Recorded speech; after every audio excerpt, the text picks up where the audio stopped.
All right, back now with you here on the KFYR Plus News Desk. And President Trump's proposal to cap credit card interest rates at 10% has sparked a fierce debate about affordability, access, and unintended consequences. Today, we speak with William Stern, founder and CEO of Cardiff, to unpack how such a policy could reshape consumer credit and small business liquidity. Mr. Stern, thank you for your time today. Sure appreciate it. No, it's my pleasure to be here. Thanks for having me on, Jay. Absolutely. So you've argued that, quote, you can't legislate the price of risk, end quote. Can you walk us through what happens inside a bank's risk model when a hard interest rate cap is imposed? Yeah, I mean, I think when banks' interest rates are capped, the cost of risk inherently becomes higher because the banks aren't going to absorb the loss, right? They'll just exit the market and sit on the sidelines, which is extremely dangerous for both entrepreneurs, right? Because they're relying on that form of liquidity as working capital, but also for your standard, right? Your standard consumer, right? That's tapping that resource to pay a bill, a medical bill, a car bill, right? Something that they need that is paramount to them moving forward with their life. In practical terms, how quickly would issuers start to tighten their lending standards if a 10% cap became law? Pardon me, say that one more time. In practical terms, how quickly would issuers of the cards start tightening their lending standards if a 10% cap became law? Yeah, well, it's called rocket and feather. And so if Trump and this administration was successful in mandating this cap, right, we go back to the rocket and feather example. As rates go up, your rate as a consumer to borrow ends up skyrocketing into the stratosphere. But as rates come down, the rate that which the bank will lend to you at goes down kind of like a feather, right? Because they're protecting their margins. And so similarly, in this situation, if they were to be successful in capping rates, you can just imagine, right? Most notably, if you do have a revolving facility available to you in terms of a credit card, the limit will get cut almost overnight. Sure, the rate will get capped, but your limit will change almost overnight, which sidelines your ability to be able to borrow. But also additionally, right, the value that you get from the card, right, those rewards, that will vanish instantaneously. Yeah. Do you believe there is any version of rate regulation that could expand access while protecting consumers, or is it fundamentally incompatible with how credit card markets work?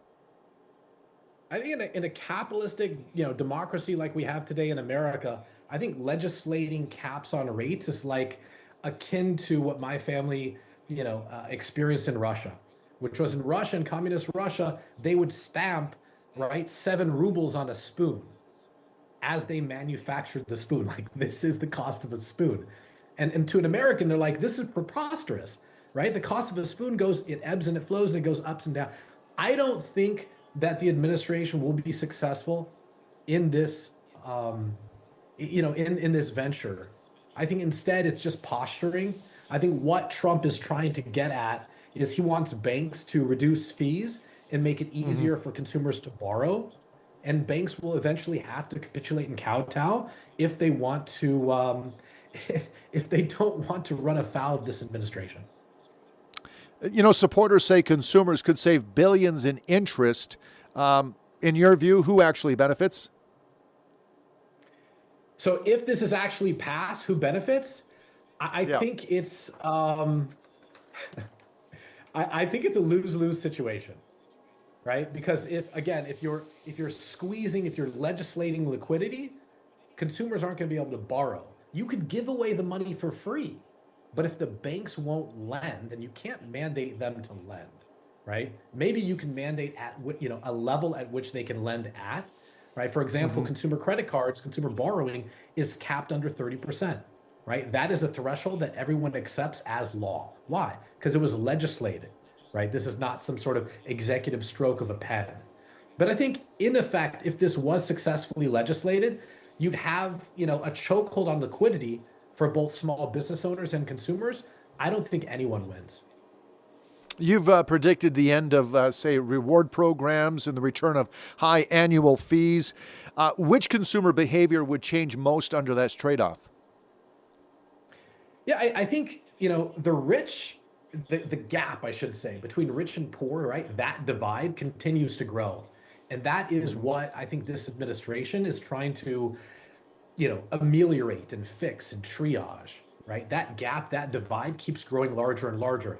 The rich are going to be fine, right? It's the lower middle class and the lower class that are going to be scrambling to achieve some sort of liquidity. And my fear is that payday loans for consumers are going to become their de novo form of capital in which they can reach to, which is a very dangerous product.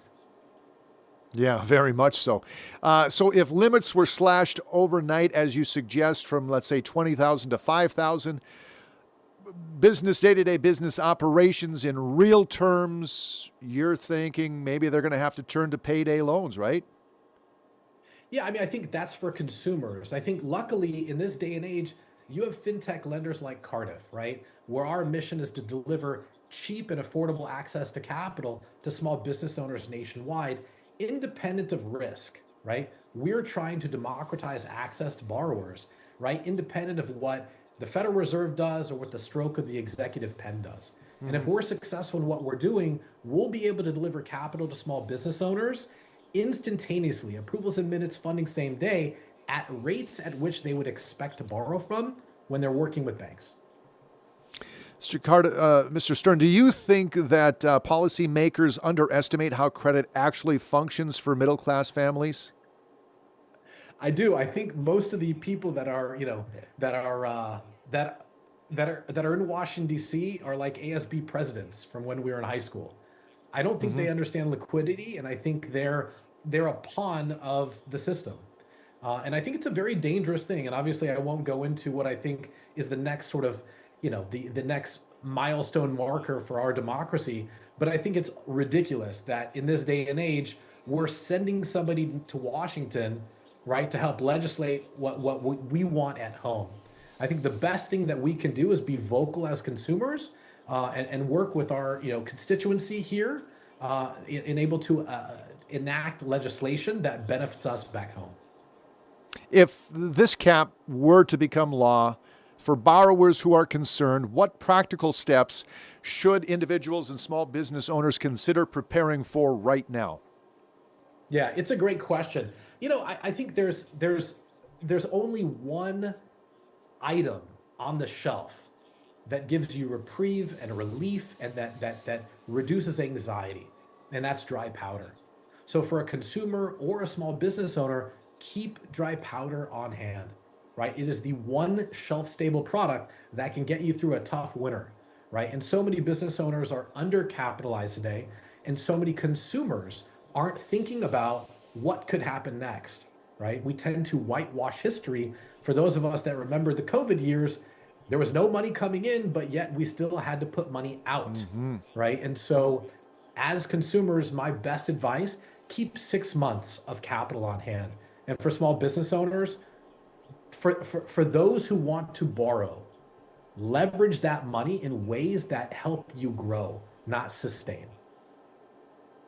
What do you think this debate reveals about America's broader relationship with credit, both how we use it and how we expect policymakers to manage it? Yeah, I think it goes back to how we rear our children, right? We ship them off to school and we hope they learn their A, B's, and C's, and we hope they learn long division, but they don't learn how to manage their pocketbook. So financial literacy is something that largely the educational system has sidestepped responsibility for having to teach in the public square. And I think that is a deficit that so many nations have crawled out from under. Yet America still trails, Cuba in literacy. And I think Hmm. financial literacy is so underrated. So I think we owe it to our kids to teach financial literacy.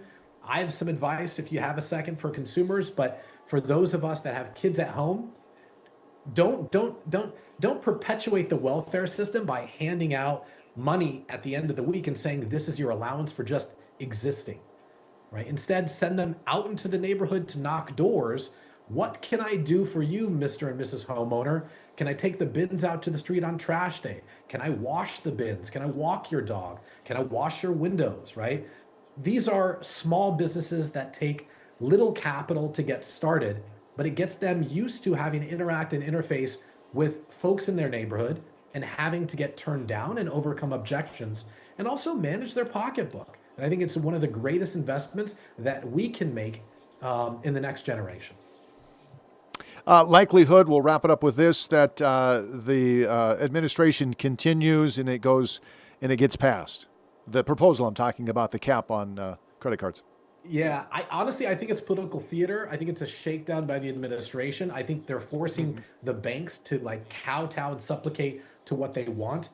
If we want the divide between the haves and have-nots to not be as wide, what we need to do is we need to reduce fees, and those could be late fees. I mean, it can be anything. It can be balance transfer fees, right? For those of us that have balances on existing credit cards, if you want to move that to a 0% offer, sure, you can do it, but you pay a hefty fee.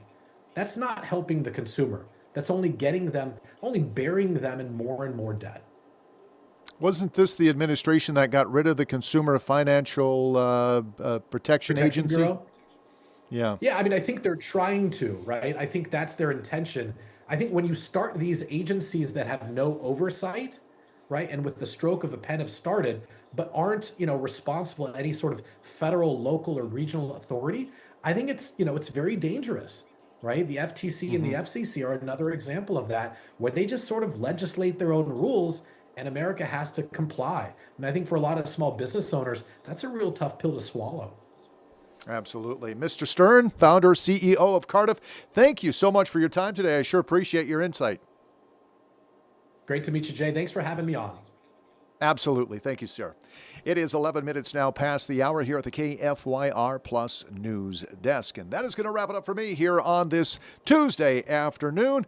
I'm back with you again bright and early tomorrow morning at 7 a.m. as we head into a Wednesday together. We will find out what's making news headlines, and we'll do it right here on the KFYR Plus News Desk. Have a great afternoon, everyone.